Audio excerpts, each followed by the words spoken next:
Now we are starting on a level playing zone. Like, calm down. In the normal voice, I said, oh God, calm down.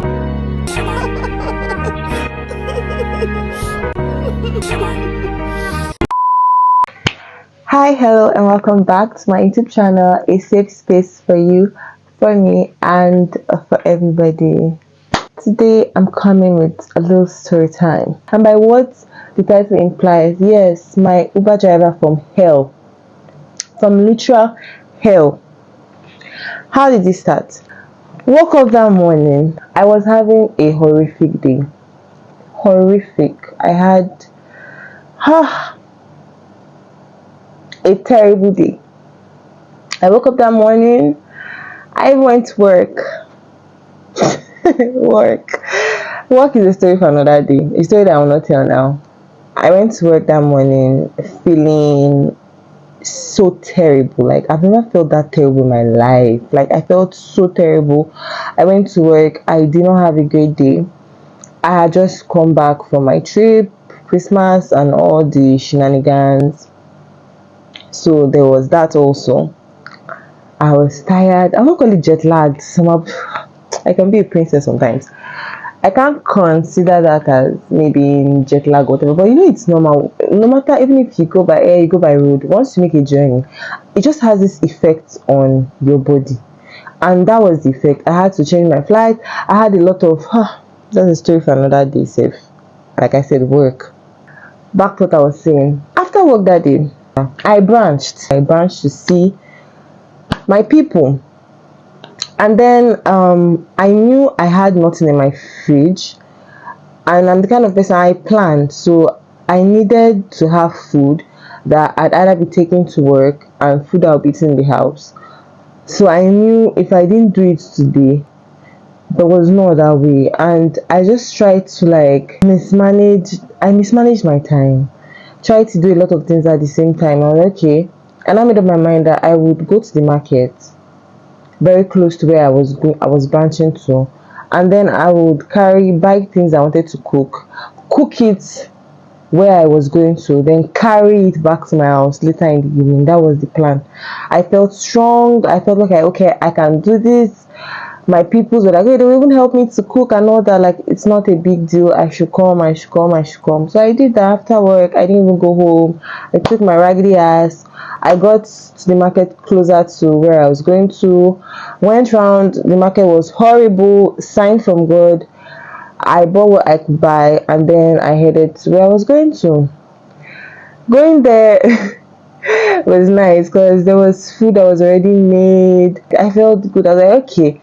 But then there was no light. The gen was misbehaving, so the cooking partner was out of it. So I could not now cook. But I was like, okay, at least I got food on my table. If I went home, I would have not eaten a meal like the meal I just ate. I'd be ate. Is that the right English? I don't like English. English is my first language. But yeah, so I would have not had food on my table. I would have not had water to drink or the malt that I drank. So it's fine. I'm like, okay, no problem. I was still very dull. My spirit was dull because work, like I said, it was not around, let's say, getting to 6-ish, 7-ish. I think 6-ish. So I'm like, okay, I need to start going. I'm not like, and I had all these things and it was uncooked. So it's not like they were packaged inside takeaway that was easy to carry. It was just like leaves, meat, and everything. And I'm like, okay, I have to book boats to get to where I'm going to. I have an issue with boat drivers. I avoid it. I believe I am a very unproblematic person. That's what I believe. I believe that before you say a side to me, you must have pushed me and pricked me to get that side. I will have told the people the things that can make me mad here, but I cannot put that on the internet. 4 people now will find ways to poke me, but they are just, I think, mainly 2 things that can really rile me up. If you hear it, you'll be like, is that it? But to me, it's something. I hate it. Those are the only things that can get me feeling some type of way. Apart from that, nothing. Nothing you do can get to me. I'm just a laugh out. Sometimes I even feel like I laugh too much. I play over things that I should not play over, which I say I'll change this year. Moving on. I'm like, okay, let me book boats. Normally when I'm booking my boat, if I just pick the call and you start, madam, where are you going to? I don't want you anymore. If I pick the call and you're like, how much are you adding? I do not conform to such nonsense. That is me. If I pick the call and you're like, hello, good evening. Now we are starting on a level playing zone. Like, you are a human being, I'm a human, because you know that we ought to greet ourselves. Then I know that, okay, this person is a human being that I can, relate with. We can work it out. We have been having fuel issues, fuel rises, fuel drops. But this period, fuel had dropped. Drivers will never tell you fuel has dropped. They will never. And sometimes no fuel drop because of, okay, you buy fuel for gen and the rest. So you have an idea of fuel has dropped. And I remember when I was coming back from Abuja, my brothers that dropped me at the airport, I remember we had a conversation. They were like, yeah, fuel has dropped in Abuja. I'm like, okay, fuel has dropped.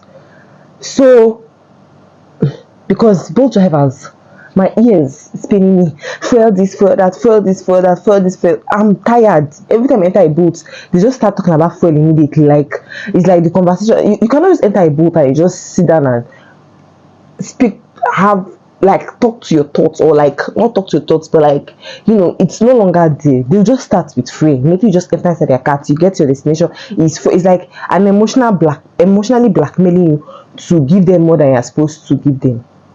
When fuel was high, I did not mind. I mean, human sympathy. Do you understand? So when fuel was high, if I enter inside the car and I realize the amount, I normally would add something to their fare. But now currently, Bolt has increased their prices where I am staying. The prices skyrocketed. It is obvious, like you can see.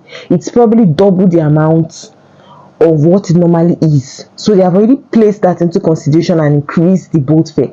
But these boat drivers are greedy. Oh God, I say I don't want to call people idiots, but sometimes they just act like greedy. It stopped recording, but we'll say it again, all over again. Yeah. When this boat driver arrived, I came outside my load, entered inside the car. The first thing he said was like, so how much are you adding? Mind you, like I said, I hate that question. I avoid it. I just laughed and I said, Oga, the money that is on currently, I didn't have time for too much. I said the money that is there the fare is enough. Let's be frank. It was very enough. It's in the night. They will add the fact that it's in the night fare and then their normal increment. I was like, Oga, the amount is enough. I said, I don't really blame you guys, Sha. It's because I did not say it over the phone. I said, I went to my sister. If you had said it over the phone, I would have rebooked another one. So honestly, the fact that you didn't say it is a problem for me and you, but no problem. So we started going, said my goodbyes. I stayed in the back. Normally I would stay in the front, but today I didn't even want to have a conversation with anybody. I was having, like I said, a disappointing day. So I stayed in the back and we started our journey. And the first thing this human being said, he was like, that we don't understand. That you know how much he wasted fuel he burnt to come and get me from where I am, and then to now start carrying me to where I'm going to. And in my head, I'm like, how is that my business? The amount you're going to come and to carry me is not my business. That's why the way Bolt is mapped out is that it finds drivers that are closer to you. And most times, if you call a Bolt driver and maybe your location is not feasible or good enough for him, he will tell you, "Ma, I'm far away from you, please book someone else." That's how a normal human being acts. Looking at the app when I booked him, he was about 2 minutes away from where I am, and he's talking blah, blah, blah, blah, blah, blah, where he's coming from. 2 minutes away from where I was, and not even waste him like any time at all for him to get to where I was. We started the journey. He started speeding like a madman. Okay, this is what I'm going to make the topic. Madman, a mad Uber driver from here. Thank you. That's what's in my title. Then he started speeding like, and me already I'm a very scared person. If I'm inside car like this and a tipper is passing, I'm not driving. You see me, I'll start clenching my fist because like I'm already very scared. I'm a very scared human being. If you're driving very fast and I'm inside the car, I'm already scared. So already I was already scared. But like I said, I was having a very disappointing day. So I did not even feel or even understand that, okay, see what's going on per se. I was not feeling the fastness at the point. My mind, I was zoned out. I was having a day. No problem. Shall let me not let that one affect this video. When thinking back about it, I'm even still having a day. But I let it go. We got to a central area and this man nearly collided with all these local keke bosses. I know them already, they are mad people.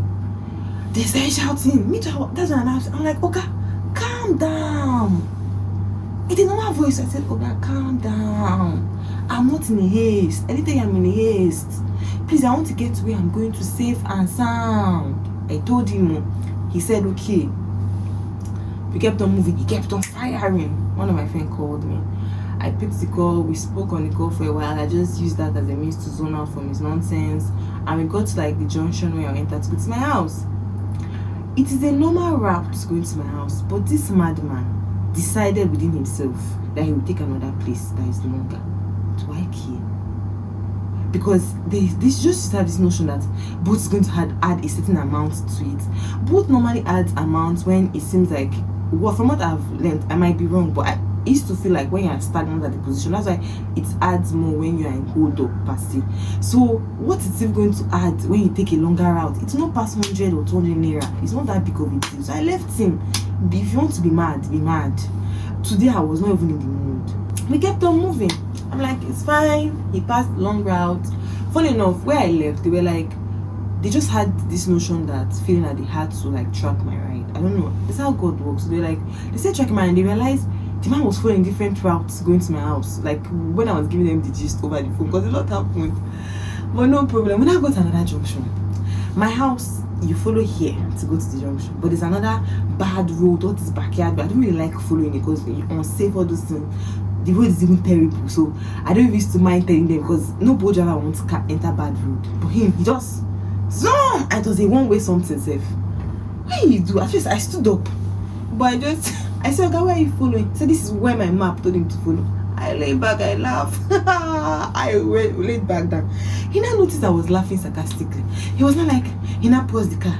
He said, but please, if the road is bad, just let me know. I can follow another route. This thing is very important in the story. He was like, if the road is bad, I can follow another route. There's no problem. I was like, well, me, I don't mind following you. Like you said, my map told you to follow it. But the road is not just bad. The road is terrible.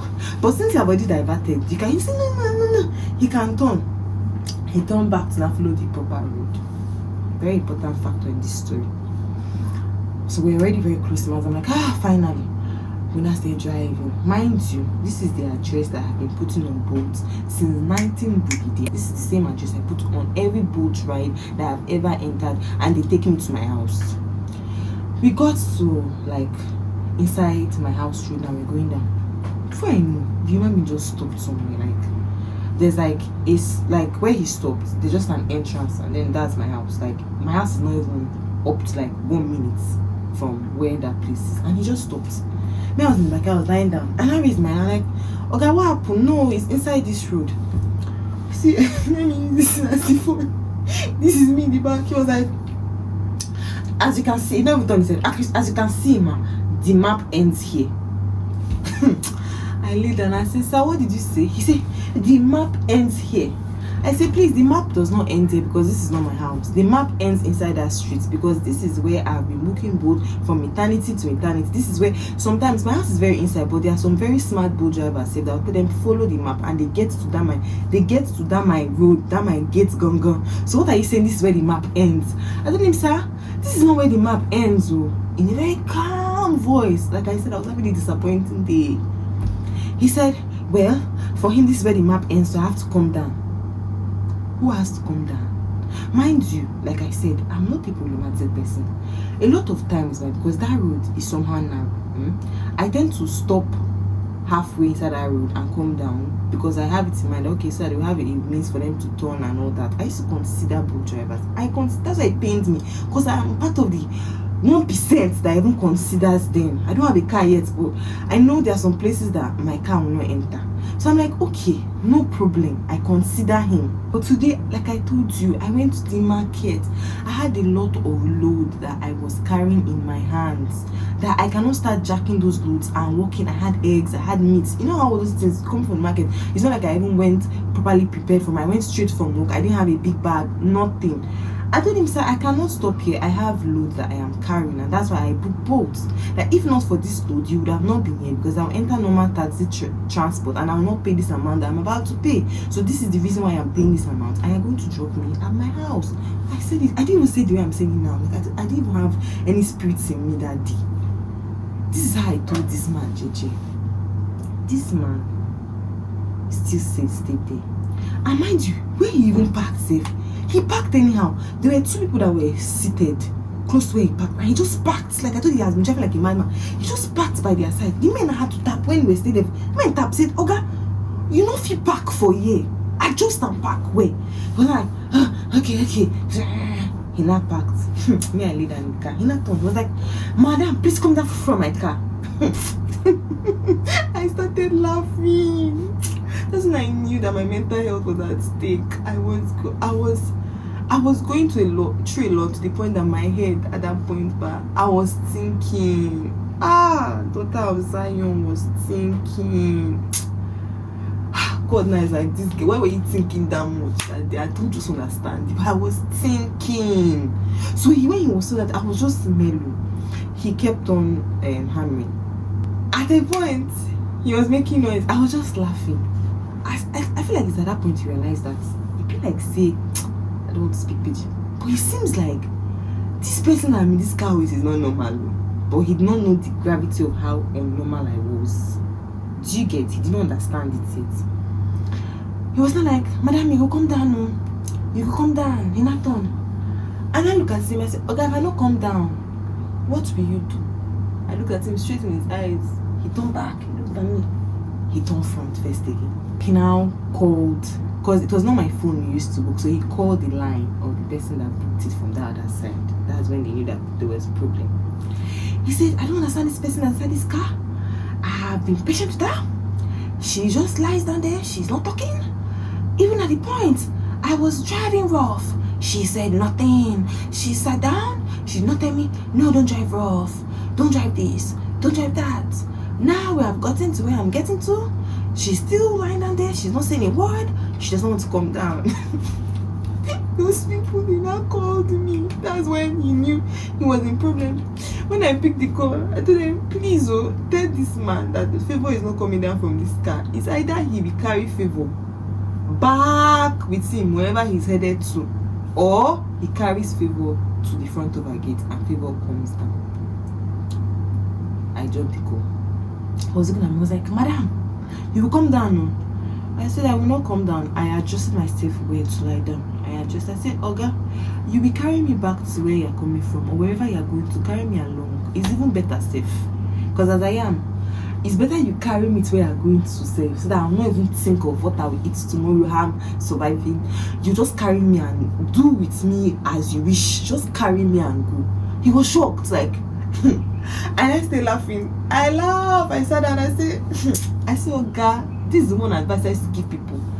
I said, let me give you this advice, because this is the advice I live by. Mind the way you interact with people outside, especially in this our country currently, because you don't know what someone else is going through. You feel you're mad. You don't know that the next person said, maybe they just drop the person from psychiatric home, and that's when you jam the person when you're the person. You feel you're crazy. You don't know if you have met a crazier and a madder person. So when you meet somebody on the road, you don't know what the person is going through. So do not add or ignite to what that person is going through. Mind yourself. Mind how you interact with somebody. Mind how you do what you are doing. I told him, because right now, me like this, I do not care. And people that I even went to see, they are the ones that are even me bothered, because they had to talk and wanting to cheer me up. That's why they asked me to come to where I'm coming from. They might be bothered, or my family people, and right now they are not even aware of where I am. So the only person that is bothered now is that person I talked to. As for me, Favour, I am not bothered, and I'm going to sit down in this car and you carry me back to where you're going to. Maybe I can see you're a married man. Carry me to your family house. Maybe your wife will feed me and take care of me for the month. Who knows? Because I do not care. I lay down. He was speechless. He said that. He started talking. I told that person I was not even hearing nonsense. He was talking. That him, he said this man, he said that man. He doesn't talk to women anyhow because he has a wife. He doesn't do this. I stayed down. I did that. Mind you, you remember he wanted to pass the map. He realized his bad road. He told me, no, let me redirect him. Very important, because his case was that this is where the map stop. I follow the map. As a boat driver, it's only where the map goes that I go. If the map doesn't, for my own safety, if the map does not go there, I don't go. But you could retract. When I told you the road is terrible, you ran back. But now you follow the map. You follow the map. We just say you follow the map. I did not even move. He called that person again. He said, please come and tell your friend, oh. Blah blah blah. He started talking. I just sat down. They now called me like, Favour, what's going on? I say, right now, you people, you know what's going on with Favour. Favour is not in the mood. He should just gently carry me and drop me in my house. Mind you, we stayed where we were for close to 30 or close to 45 minutes having a dumb conversation about just a place that would have taken him 1 minute to drop me. He kept me there. Later on, when he realized that, okay, you can force that statement, the cow or whatever to defeat, but you cannot force the cow to eat. He said, okay, he on his emotion. He entered inside. He got to where I was supposed to stop. I said, all right, thank you very much, sir. I came down. Like I said, close to 40 minutes. He kept me standing at a particular point. So yeah, the boat started reading. I stopped. I'm like, okay, give me. Mind you, he has told me to send. Am I doing transfer from the road? I'll just be showing. I know his type, so that I'll transfer the money. So you drop me anyway. I told him, okay, I'm ready to transfer your money. Call account number. He called account number. I now transferred him money. I carried my load. I was coming down. He came down. He had his phone. He liked holding his phone. He was like, Ma, see the amount that is on board. See the amount that is on board. The amount had quadrupled based on how long we stayed packed. And that, I don't call anybody idiot or fool this year, but that human being was thinking that me, Favour, I'm going to pay it. I said, not me. I came down. I dropped my load. He came down. He did this around. He came down from the car like was gyrating. I was still laughing. I said, sir, at this point, as you see me like this, you will shake me, tumble me, and there is no way that this extra money is coming out from my body. I have nothing to give you, so please allow me go. I went back. I kept on dropping my load because I have egg inside. I know how much egg is now. Egg is expensive. I carried my load back. I was moving. He started coming towards me. I said, sir, hold on. Wait first. Let me drop this thing back here, because if this egg mistakenly falls on the floor, this is the egg that Favour is going home to stock a house to survive and eat. Me and you'll be shocked, because me and you will have big problem here. Like this egg to me is more important than this nonsense conversation we have. If this egg breaks, me and you will have big problem. He was just looking at me. He was like, hey now, let the egg break. I just know that I dropped the egg. Now is the time for you to beat me and just get away with it. Beat me now that I don't have egg with me. Because if that egg for you know how Hulk used to transform, it will just shock you. You'll be shocked. And mind you, I was doing all these things there. And I was saying all these things, and I did not even realize I was saying. Like, I had given up so much that I had got to the point where, but I did not. When I say I did not care, I just did not give. I didn't. At that point, there, I had so much on my mind that this was not something I even felt like I had to give the time of the day. So what he was doing to me was just like caricature. I was like, if that was good for you, better call the people you have been calling to report me. Call them, maybe them now they send that somebody for me if they have it. But Favour is not sending them. And he jumped very close to my house, so there were two of my neighbors that were outside. And in my compound, they know me. I like pink and drop. I used to joke about it sometimes that something can happen to me in my house and nobody will know for days. Because I mind my business. I don't talk anyhow. I don't like, I'm just to myself. The way my compound is, we mind ourselves, get as close at this time, get very cool. And I enjoy it. So they were shocked that they were hearing me talk. Like, oh, they're like, Favour, what's wrong? Favour, what's wrong? Already then I was already mad. What do I say? Was not even I was just like, can you imagine this nonsense human being? I was just laughing, carrying my bag. I was already going. The man, he stood there. He stood there, was looking at me. He was like, Madam. My God. And then I said my house, I dropped my load. I sat down, I said, Favour, what is this? Doesn't I realize that I'm in a soup and I have to leave that soup, and I now had to make some decisions to leave that soup. I just realized that no, this thing was affecting me. It was affecting me, not just my mind, it was affecting me badly, and I had to like leave the situation. And then I got inside and my friends, they started calling me and they're like, blah blah. The man kept on calling that they started parrying for himself. Like, is the man normal? Is he mad? What is he expecting? This one down. Everybody was giggling. I was just laughing. You're not telling me that he was even saying that they should check up on me, or that I'm not okay. This one down. That imagine the statements I'm making. That how will I tell him that he should carry me? I said at that point I did not care. See, he wants to be like he's not a normal person. He feels like, oh me, I'm not. At the point I even forgotten. He was talking. He was like blah blah blah blah. As a boat driver, I bought this, I bought that. I said, oh guy, you're better. You see you now. You're doing well. If you give me this your car, this your key, I'm scared of the road, but I will learn how to drive and I will do both. I said, you have car, you have key, you have car, you're driving, you're comparing yourself to me. You're a big man.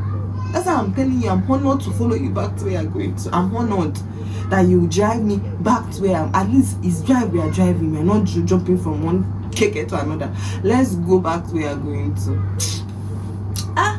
Uber drivers, they will do you things that you just, I don't even get them. They will just do things that you be wondering. And I mean, really nice Uber drivers, really nice ones. I've been in a boat one day and I was sweating so much that the driver, he just stopped on his own and he was buying hanky, and I was like, my mom was not even there. I went to buy the hanky, he gave me the hanky, he was like, I should use it and clean my sweat. I'm sweating a lot and he does not really have fuel to on AC for me. He's sorry. I told him, like, I became so emotional. Like, nobody has ever done this kind of thing for me in any ride I've ever entered. You're a very nice person, and if you are married, your wife is very lucky, and whomever is your parents, they trained you well. I told him. So please, this is my story about my mad Uber driver that my enemy sent for me from Hellfire. Alright, thank you very much. If you want to hear more gist like this, it's my personal life, because you guys are nosy, please subscribe and like. Mwah.